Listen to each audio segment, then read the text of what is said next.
Friends, నేను పాట shooting location కోసం ఇక్కడికి వెళ్ళడం జరిగింది. ఇక్కడ ప్రాంత ప్రజలు ఎలా ఉన్నారు, ఎలా జీవిస్తున్నారో ఒకసారి చూడండి.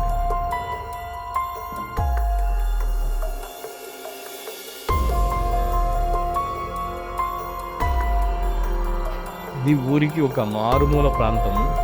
ఇక్కడ వాటర్ ఫ్లోటింగ్ ఎక్కువ ఉంటుంది. అందుకని కాపలాగా ఇక్కడ కుక్కలు అవన్నీ ఉంచడం జరిగింది.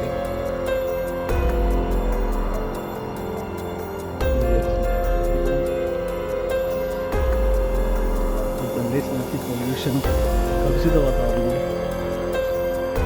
గాలి